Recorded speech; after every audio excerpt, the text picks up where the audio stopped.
All right, so now you've got your main messages down on paper, you're pretty happy with them, time to put them in a drawer and forget about them. No.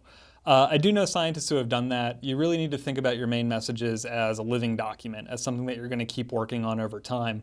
You might have main messages from one project that carry over into another project. You might discover new ways to communicate concepts to different audiences that you want to make sure that you bring into your main messages. You want to experiment and you want to shape and hone these main messages over time. So after you've developed your main messages, keep working on them. There might be a digital place, Evernote, Google Docs, whatever, where you can keep coming back to them.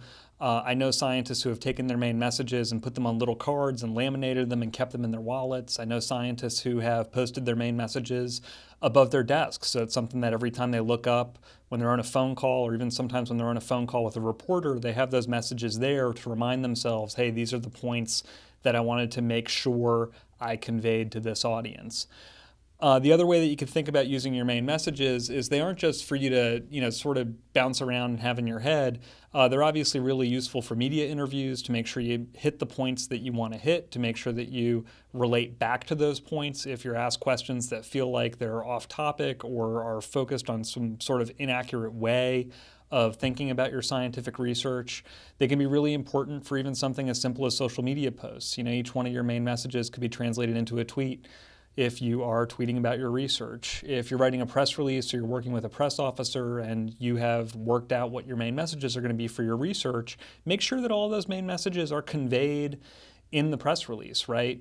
So these are living documents. They undergird a lot of your public communication work. And find the template that works for you. Keep going back to it over and over and over again. There's a handful of scientists out there who are great born communicators, who are just super charismatic, who did a ton of drama when they were a kid, and that's carried through to their day-to-day science communication work now.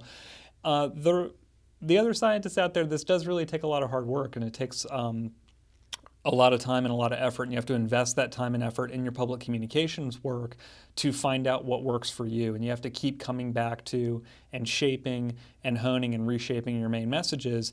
And if you get to the point where you have messages that stick and that you have sound bites that really work for you, that's great. You can keep coming back to them over and over again and reusing them over and over again. And you actually see scientists who are really seasoned communicators, they wind up repeating themselves a lot in public. And that's not a mistake. It's because they've found messages that work for them and that work for their audiences. And that's really the best favor that you can do to yourself and your audiences as a science communicator.